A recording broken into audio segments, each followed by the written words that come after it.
नमस्कार विद्यार्थियों, आज की इस कक्षा में आपका स्वागत है। आज हम अध्ययन करेंगे एक नए प्रकरण अलंकार पर। जैसे इसका नाम दिया गया है अलंकार। क्या है ये अलंकार? यहाँ पर बात करें हम अलंकार दो शब्दों से मिलकर बना है। एक है इसमें अलम और दूसरा है इसमें शब्द कार। दो शब्दों के योग से बना है अलंकार। अलंकार होता है शोभा या सौंदर्य। अलंकार का अर्थ है शोभा या सौंदर्य और कार का अर्थ होता है करने वाला या बढ़ाने वाला। तो इस प्रकार पूरे शब्द का यदि हम अर्थ लें तो अलंकार शब्द का अर्थ हुआ शोभा बढ़ाने वाला या शोभा में वृद्धि करने वाला। इस प्रकार अलंकार का अर्थ हमारे सामने स्पष्ट है। अलंकार का शाब्दिक अर्थ हुआ अलंकार का शाब्दिक अर्थ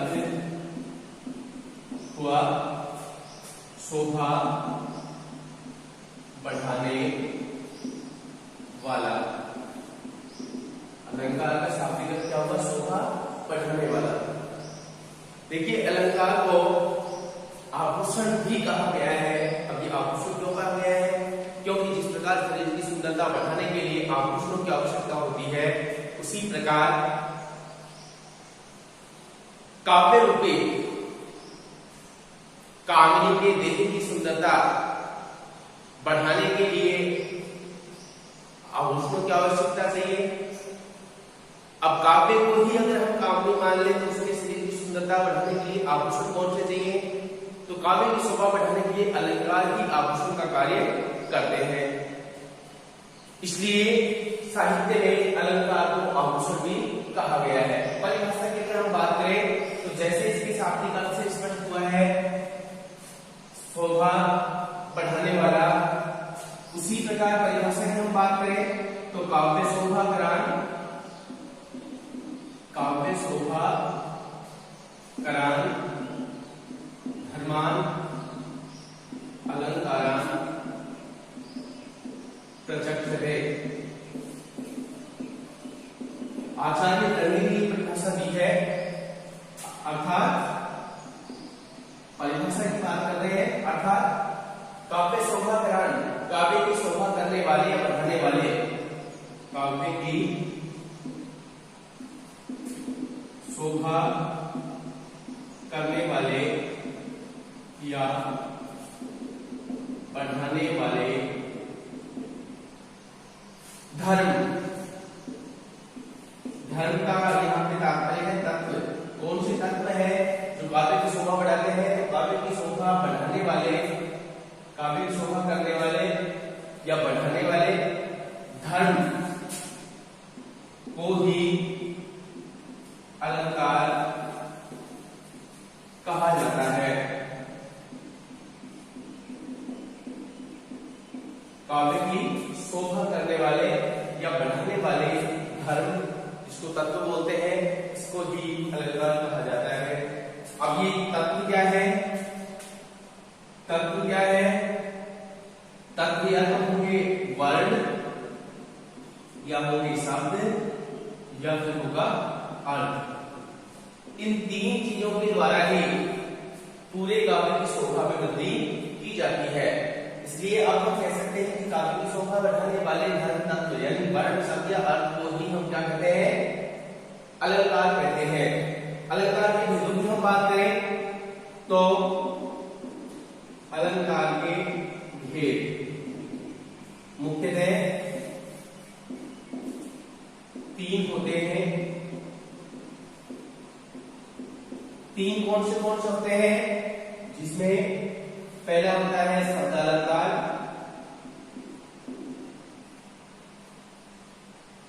दूसरा होता है अर्थालंकार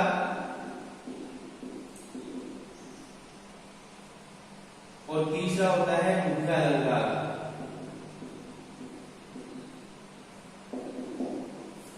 जैसे इसके नाम दिए गए हैं शब्द अलंकार, शब्द और अलंकार दो शब्दों से मिलकर बना है। तो शब्दालंकार में शब्दों की प्रमुखता होगी, अर्थात परिभाषा की हम बात करें तो जहां काव्य पंक्तियों में वर्ण या शब्दों के द्वारा चमत्कार उत्पन्न हो वहां शब्दालंकार होते हैं या उनको ही हम शब्दालंकार कहते हैं। और जहां अर्थालंकार की हम बात करें तो जहां अर्थ की प्रधानता हो अर्थात अर्थ के द्वारा ही काव्य पंक्तियों में चमत्कार उत्पन्न हो उन्हें अर्थालंकार कहते हैं। उभयालंकार की हम बात करें तो उभय का मतलब होता है दोनों ऐसे अलंकार जो शब्दालंकार के अंतर्गत भी आते हो और अर्थालंकार के अंतर्गत भी आते हो, वे सभी अलंकार उभयालंकार की श्रेणी में आते हैं। अब हम बात करें कि शब्दालंकार के अंतर्गत कौन से अलंकार आते हैं और अर्थालंकार के अंतर्गत कौन से अलंकार आते हैं और उभयालंकार के अंतर्गत कौन से अलंकार आते हैं। तो देखिए शब्दालंकार में शब्द की प्रमुखता, इसमें अर्थी, इसमें दोनों की। अलंकारों की अगर हम बात करें इसके अंतर्गत कौन से आते हैं तो अनुप्रास, यमक, पुनरुक्ति प्रकाश,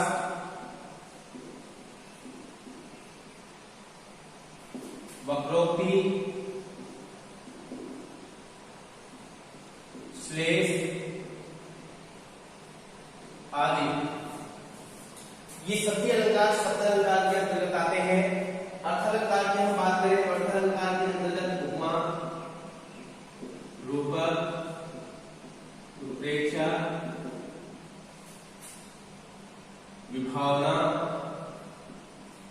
अतिशोक्ति, बाकी की जो भी अलंकार, क्योंकि अलंकार की संख्या बहुत है, आचार्य भरत मुनि ने अपने काव्य शास्त्र काव्यालंकार में 32 अलंकारों का वर्णन किया है। तो हम यहाँ पे उन्हीं अलंकारों का वर्णन करेंगे, उन्हीं अलंकारों का अध्ययन करेंगे जिन अलंकारों का हमारे पाठ्यक्रम के साथ संबंध है। उभयालंकार की हम बात करें तो उभयालंकार के अंतर्गत आते हैं संगत और संसृष्टि।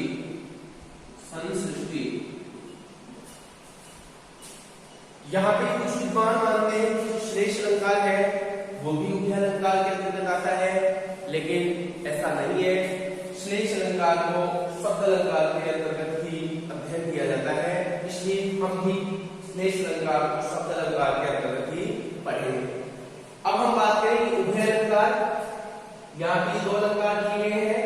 अब उभय का मतलब दोनों, जो दोनों में काम आते हैं, तो इन अलंकारों को भी हमारे पाठ्यक्रम से संबंधित इनकी कोई आवश्यकता नहीं है, ना पाठ्यक्रम में इनसे संबंधित हमारे कोई विवरण दिया गया है। इसलिए हमें चर्चा करनी है जो दो भी दिए गए हैं, अर्थालंकार और शब्दालंकार।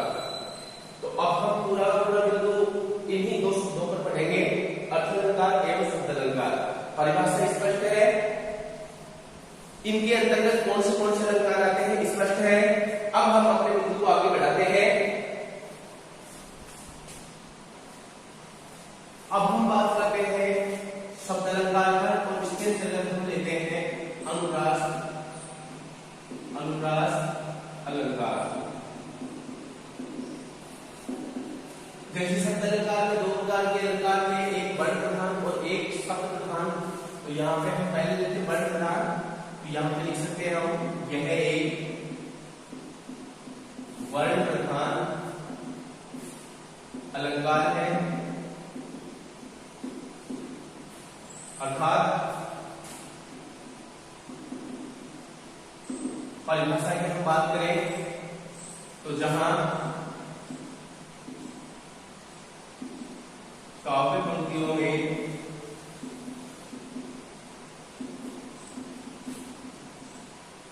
एक ही वर्ण की आवृत्ति, एक ही वर्ण की आवृत्ति दो या दो से अधिक बार हो,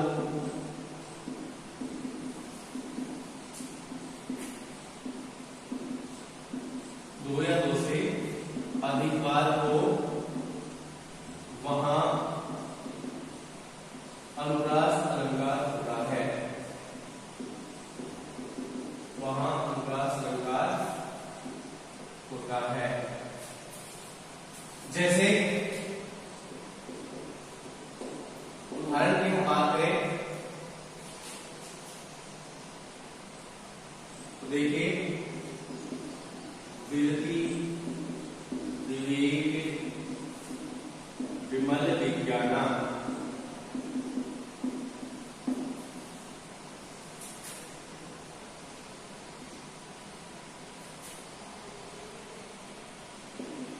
कानन कठिन भयंकर भारी,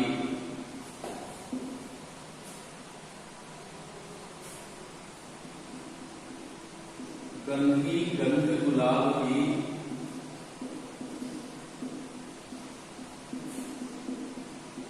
गवई गाहक कौन, गवई गाहक कौन, भटक भावनाओं की धुन में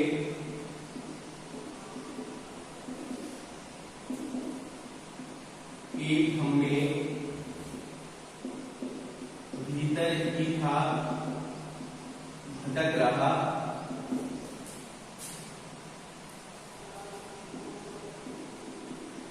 तुलसीदास सहित देखत मिश्रित तुम्हारी निठुराई, तुम्हारी निठुराई,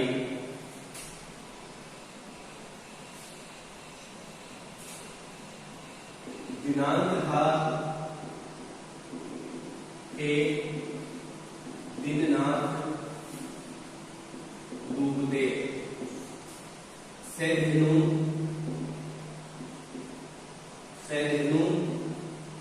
गृह आते ग्वालवाल थे,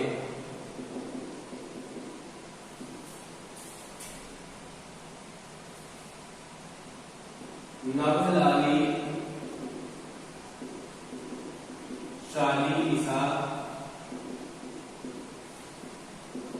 चटकाली धुनीकीन कहत नटत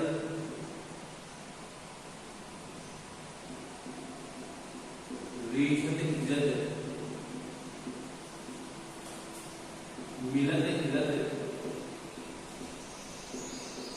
मिलत इज्जत लजिया। ये कुछ उदाहरण हमने यहाँ पे लिखे हैं जिसके आधार पर हम इस अनुप्रास अलंकार को समझने का प्रयास करेंगे। देखिए यहाँ पे परिभाषा लिखी है, जहाँ काव्य पंक्तियों में एक ही वर्ण की आवृत्ति दो या दो से अधिक बार हो वहां अनुप्रास अलंकार होता है। तो हमें यहाँ पे देखना है कि वर्ण की आवृत्ति कम से कम कितनी बार होनी चाहिए, दो बार, दो से अधिक बार कितनी बार भी हो सकती है। तो यहाँ पे हम बात करें तो देखिए एक ही वर्ण की आवृत्ति कितनी बार हुई है, 4 बार अनुप्रास है। यहाँ पे हम बात करें एक ही वर्ण की आवृत्ति कितनी बार हुई है, 2 बार, एक ही वर्ण की आवृत्ति कितनी बार हुई है, 2 बार। देखिए 1 2 3 4 5, एक ही वर्ण की आवृत्ति यहाँ कितनी बार हुई है, 5 बार। तो हम कह सकते हैं कि यहाँ पे अनुप्रास अलंकार है। जैसे देखिए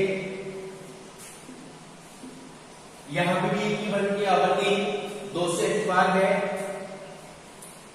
यहाँ पे देखिए इसमें वर्णावृत्ति क्या आपको मिलेगी, साथ में इसमें कुछ और विशिष्ट बात है जो हम इसके भेद पढ़ेंगे तो अभी स्पष्ट करेंगे। यहाँ पे अब हम चर्चा करते हैं अनुप्रास के भेद, अनुप्रास के भेद। मुख्यतः 5 होते हैं। 5 कौन से हैं? नंबर 1 छह का अनुप्रास, 6 का अनुप्रास। 6 का मतलब होता है चतुर, यहाँ पे चतुर्थ मतलब क्या है, यहाँ चतुर्थ का कोई औचित्य नहीं है, 6 का मतलब होता है चतुर्थ, लेकिन यहाँ 6 का अनुप्रास को हम पहचाने कैसे, तो 6 का अनुप्रास में क्या होता है, एक वर्ण की आवृत्ति 2 बार, केवल 2 बार जहां एक वर्ण की आवृत्ति हो वहां पर हम कह सकते हैं कि 6 का अनुप्रास। यहाँ पे देखिए कानन कठिन भयंकर वाली, यहाँ पे कैवर्ण 2 बार और भयवर्ण 2 बार, तो यहाँ पे हम इसको कह सकते हैं 6 का अनुप्रास। ये जो उदाहरण है किसका हो गया, 6 का अनुप्रास का। दूसरा इसका भेद आता है वृत्तानुप्रास। वृत्तानुप्रास की बात करें तो वर्ण की आवृत्ति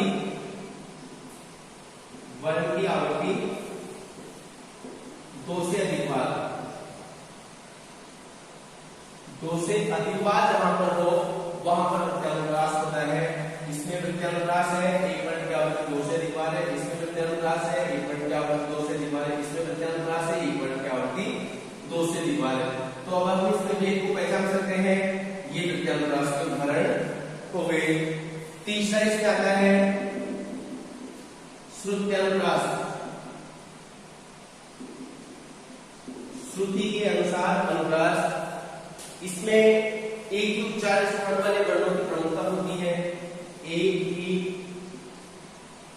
उच्चारण स्थान वाले वर्णों की अधिकता। एक ही उच्चारण स्थान वाले वर्णों की अधिकता से मतलब है, जैसे देखिए तुलसीदास सहित लेखन जिस दिन तुम्हारे लिखवाई, उच्चारण स्थान की हम बात करें तो पूर्व कक्षाओं में हम पढ़ चुके हैं, हमें पता है इस वर्ण का उच्चारण स्थान कौन सा है। यहाँ पे हम बात करें ते, ले, सी, दे, से, है, ते, दे, है, ने। अब हम बात करें तो इसमें दंत्य वर्णों की अधिकता है, लिखो रसानाम दंता। तो दंत्य में क्या होता है, लिंग, ले, तैवत पूरा और से, सलेख वाला से।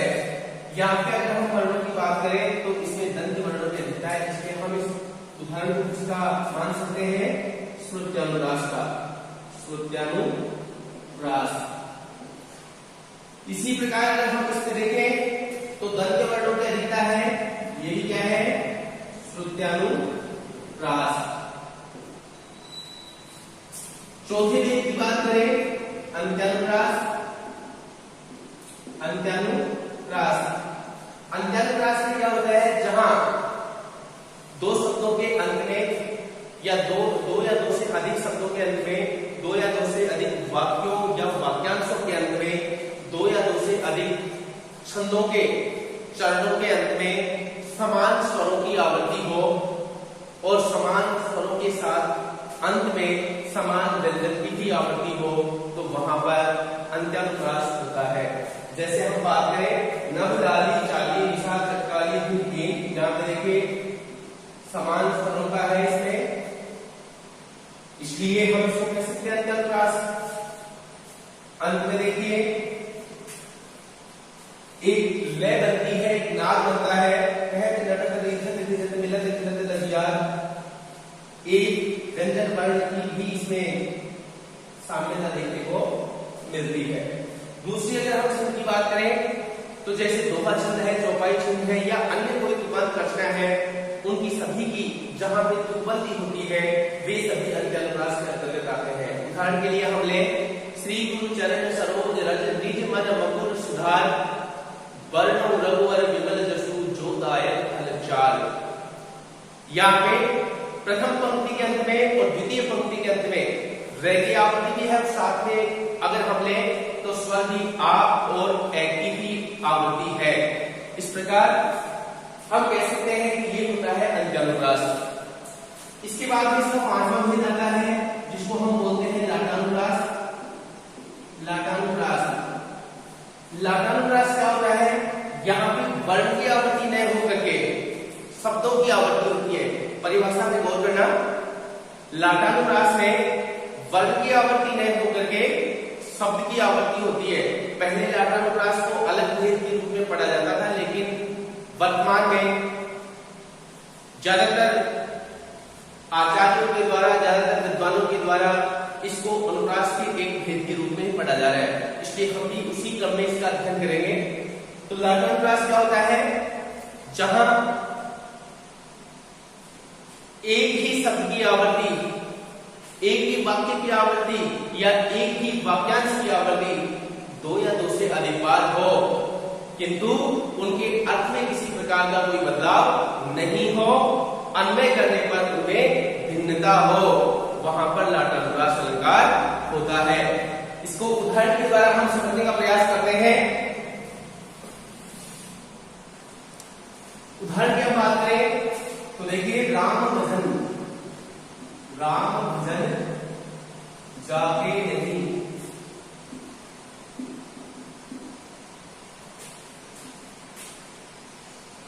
जाति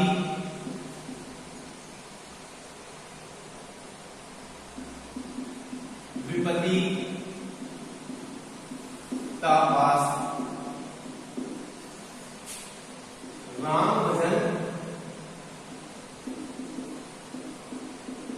जाके नहीं, जाति विपत्ति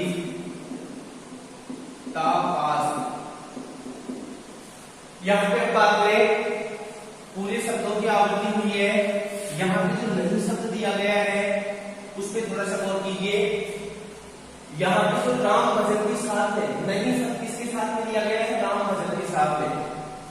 या अर्थात देखिए, अर्थ को यदि हम ले अन्वय करें तो हमें हल्का सा इसमें अंतर मिल जाएगा। राम भजन जाके नहीं, इनके पास राम भजन नहीं आता, जो राम भजन से दूर में जाति के पास, उन लोगों के पास विपत्ति सदा ही चली जाती है।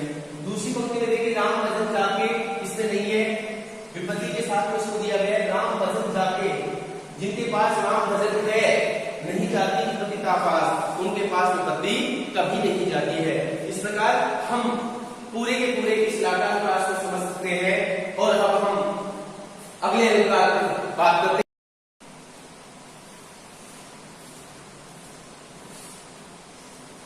शब्द अलंकार के अंतर्गत अब हम दूसरे अलंकार यमक अलंकार पर चर्चा करते हैं। यमक अलंकार क्या है? जैसे अनुप्रास अलंकार में वर्ण प्रधानता थी, वर्ण आवृत्ति थी, वैसे ही यमक अलंकार शब्द प्रधान अलंकार है। इसमें वर्ण के बजाय शब्दों की आवृत्ति होती है। तो इसकी परिभाषा की हम बात करें तो जहां एक ही शब्द की आवृत्ति, एक ही शब्द की आवृत्ति दो या दो से अधिक बार हो, दो या दो से अधिक बार हो, किंतु हर बार उनका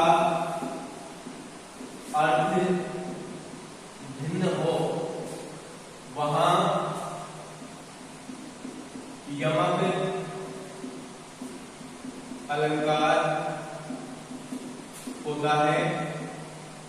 इसमें परिभाषा में जैसे हम जानते हैं, वर्ण की है इसमें, बल्कि शब्द की प्रमुखता है। शब्द की आवृत्ति इसमें कम से कम कितनी बार होनी चाहिए? दो बार। और हर बार उनका अर्थ भिन्न होना चाहिए। कैसे?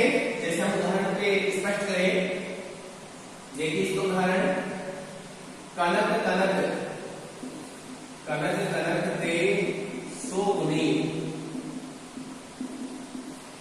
मादकता अधिकार,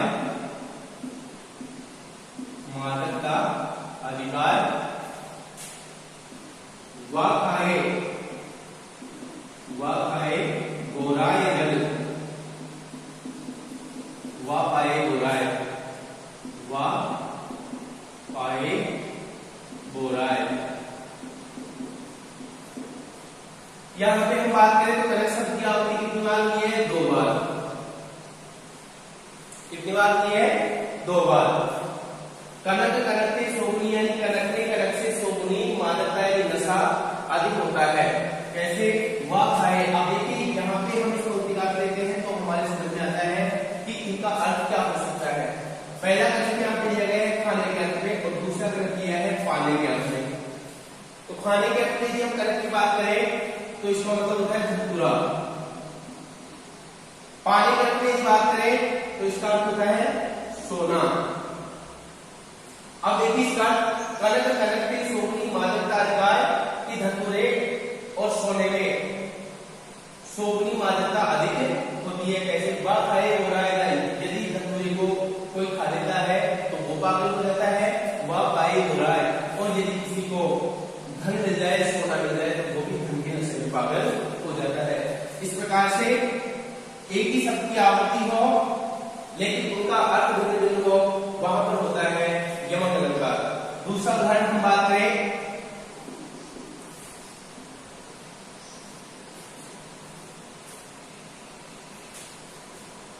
बसंत देव ब्रज में हमें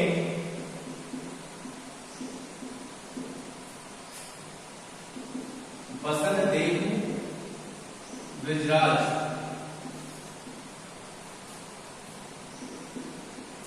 बसंत देव ब्रज में हमें बसंत देव ब्रजराज।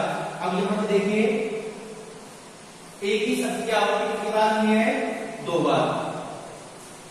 पहले दे रहे हैं, पहला जो बसंत है पहले का क्या होगा?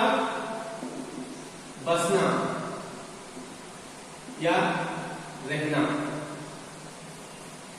दूसरे बसंत का यदि हम बात करें तो इसका अर्थ है वस्त्र। देखिए बसंत देव ब्रज में हमें गोपिकाएं श्री कृष्ण से कहती है कि हे प्रभु आप हमें ब्रज भूमि में निवास करने दे, रहने दें।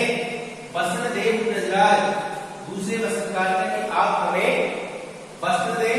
बसंत देव ब्रजराज तो पहले बसंत का अर्थ है यहाँ पे बसना, निवास करना, और दूसरे बसंत का अर्थ है वस्त्र। तीसरे उदाहरण के लिए हम बात करें, 3 बेर खाती ते 3 बेर खाती। कवि भूषण की पंक्ति है, 3 बेर। बेर शब्द यहां पर यमक है, 3 का कोई अर्थ नहीं बदल रहा है लेकिन बेर का अर्थ यहां पर बदल रहा है। 3 बेर। पहले बेर की हम बात करें तो वर्णन इसमें जब छत्रपति शिवाजी मुगलों पर आक्रमण कर रहे थे उस समय का है। मुगल महारानियों की जो स्थिति है वो इस प्रकार से हो गई थी। इसका बड़ा ही रोचक वर्णन कवि भूषण ने किया है कि जो महारानियां 3 बेर का मतलब है 3 बार। पहले बेर का मतलब क्या है? बार। आवर्ती छोड़ते 1 बार 2 बार 3 बार। यहां पे पहले बेर का क्या है? बार, आवर्ती। कि जो महारानियां पहले 3 बार खाना खाती थी, 3 बेर खाती। अब शिवाजी के भय के कारण उनकी हालत हो गई है कि वो जंगलों में 3 बेर का मतलब झाड़ी के लगने वाला एक फल। तो दूसरे बेर का क्या हो गया? फल खाती घूम रही है। इस प्रकार से हम कहें परिभाषा के हिसाब से तो एक ही शब्द की आवृत्ति 2 या 2 से अधिक बार हो, हर बार उनका अर्थ भिन्न हो, तो वहां पर होता है यमक अलंकार। यदि हम इसके भेदों की बात करें, यमक अलंकार के यमक के भेद इसके भेद होते हैं 2 होते हैं। पहला होता है एभंग यमक और दूसरा होता है सैभंग यमक। एभंग यमक और सैभंग यमक क्या है? जहां पूर्ण शब्दों की आवृत्ति हो और उनका अर्थ भिन्न हो वहां तो होता है एभंग यमक। जो उदाहरण हमने लिए सारे के सारे एभंग यमक के हैं, इनमें किसी शब्द को भंग नहीं किया गया है। दूसरा होता है सैभंग यमक, जहां शब्द या शब्दांश की आवृत्ति हो और उनका अर्थ भिन्न हो, वहां पर होता है सैभंग यमक। सैभंग यमक का एक उदाहरण अगर हम ले तो देखिए, सैभंग यमक का उदाहरण हम ले रहे हैं कुमोदनी, मानस,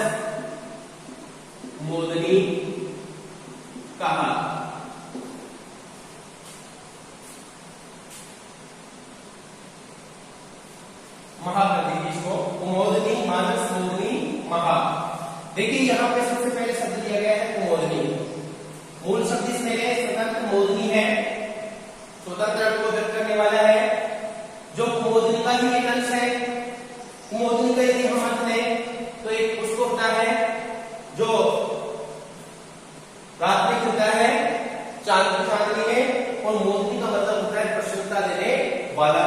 तो जहां एक ही शब्द या शब्दांश की आवृत्ति हो लेकिन उनका अर्थ भिन्न हो, वहां पर होता है सैद्धांतिक यमक, और ये सैद्धांतिक यमक का भी उदाहरण है। इसमें कुमोदनी जो कि उसके लिए है, और मोदनी स्वतंत्र अर्थ को व्यक्त करने वाली है, प्रसन्नता बढ़ाने वाली। इस प्रकार से ये यमक अलंकार हमारा पूर्ण होता है। अब हम आगे चर्चा करते हैं। अब हम चर्चा करते हैं अपने अगले अलंकार पर, श्लेष पर। श्लेष पर यदि हम बात करें तो श्लेष का अर्थ होता है, श्लेष का अर्थ होता है चिपकना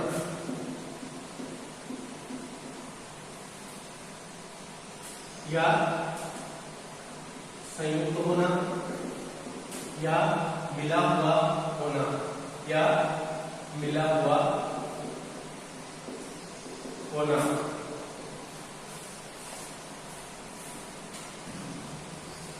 तो श्लेष का अर्थ होता है चिपकना, संयुक्त होना या मिला हुआ होना। जैसे वर्ण प्रधान यमक होता है शब्द प्रधान, इसमें भी शब्द की प्रमुखता है, लेकिन यहाँ पे जो दिया गया है चिपकना। अब चिपकना से क्या अर्थ है, पहले इसकी परिभाषा पर यदि हम बात करें तो परिभाषा इसकी, जहां प्रसंगानुसार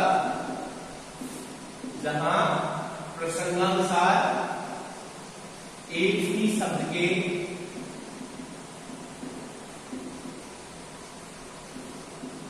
एक से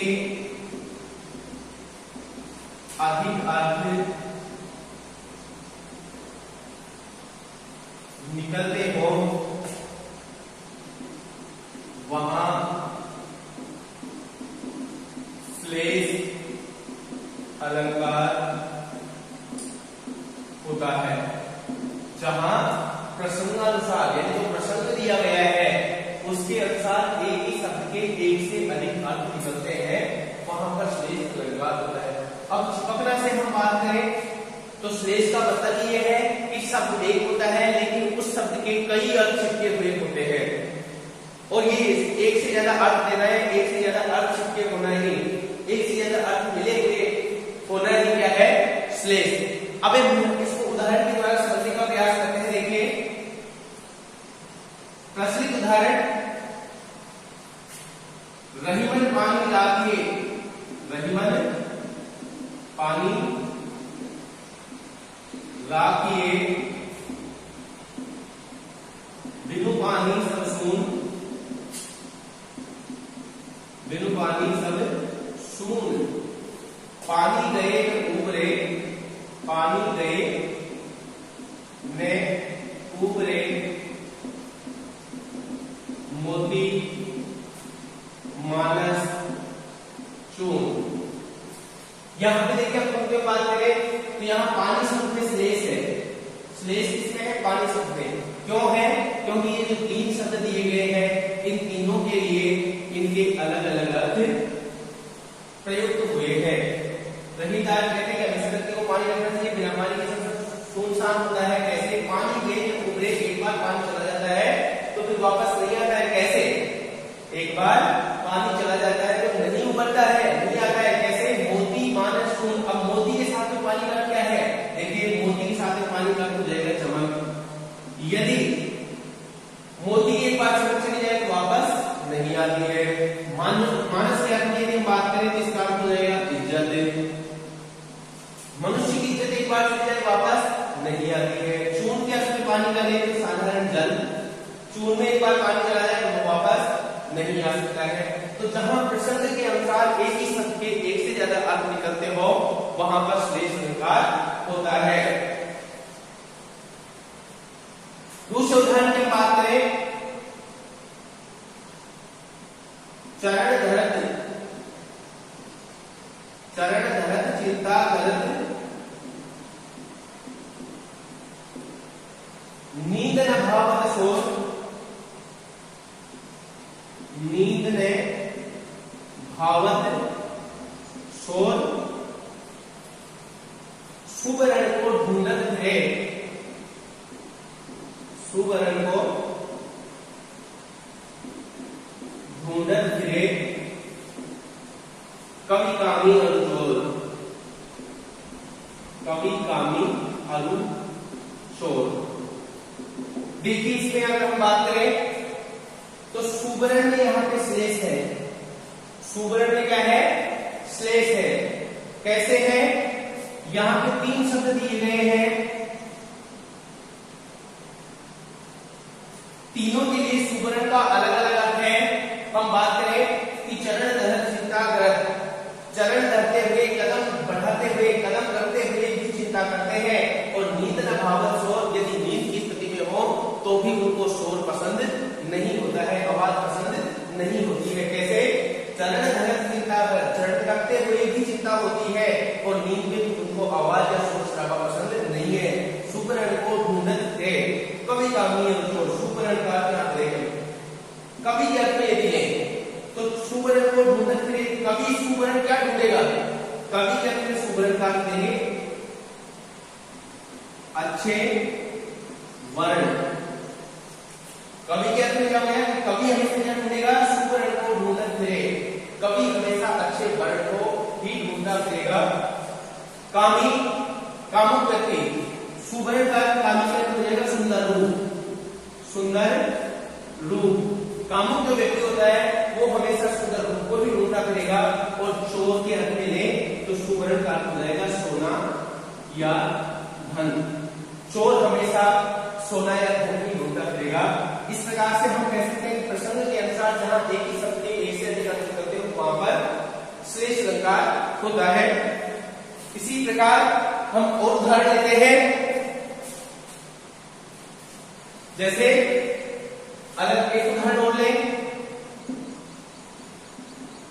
जहां बांटते हैं रस नहीं,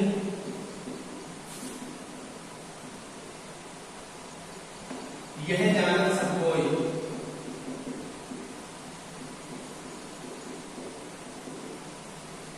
पंक्ति की यदि हम बात करें तो गांठ शब्द में और रस शब्द में श्लेष है, गांठ शब्द में और रस शब्द में श्लेष है। कैसे है, गांठ शब्द के हम दो अर्थ लेते हैं। देखिए पहला हम ले लेते हैं गांठ का मतलब जोड़, और दूसरा हम ले लेते हैं बैर। ये तो हो गए मनुष्य के अर्थ में।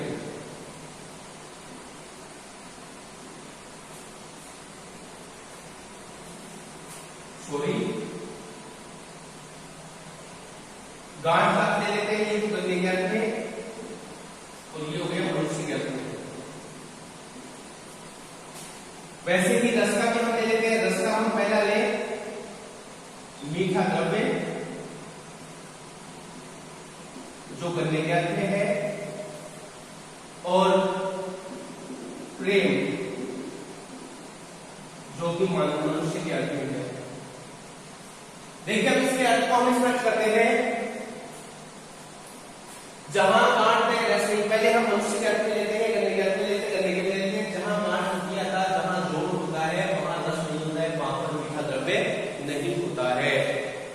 यह बात सभी जानते हैं।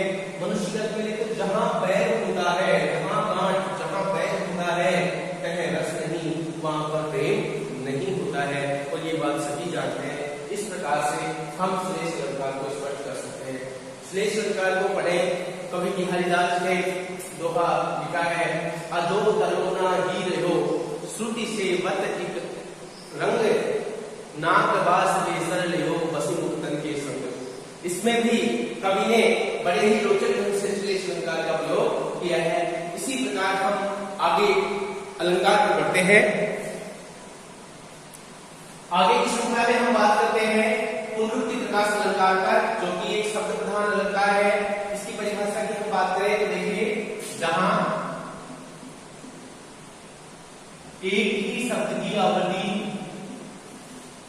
एक भी शब्द की आवृत्ति 2 या 2 से अधिक बार हो, किंतु उनका अर्थ भी वही रहे,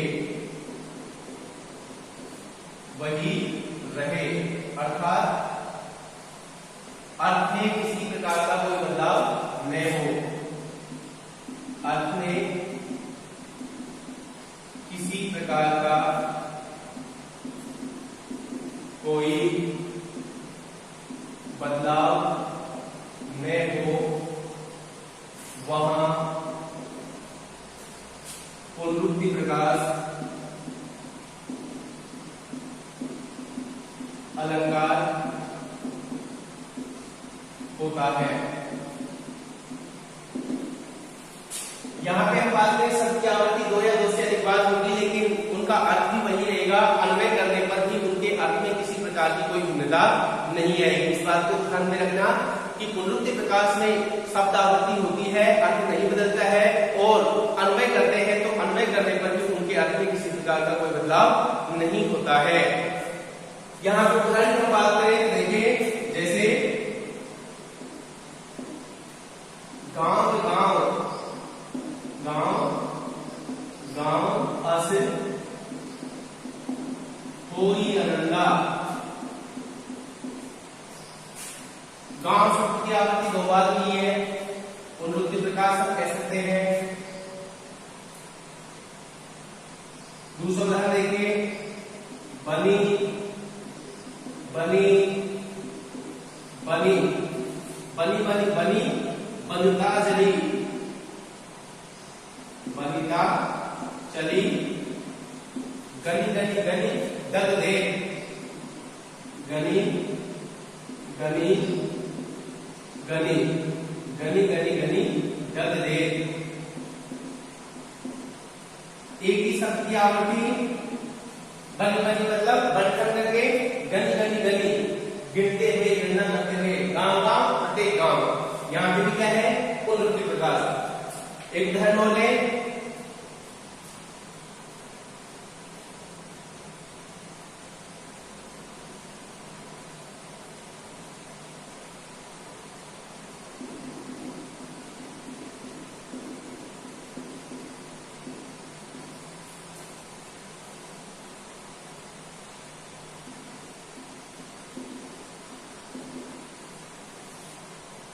रक्षा करो रक्षा करो।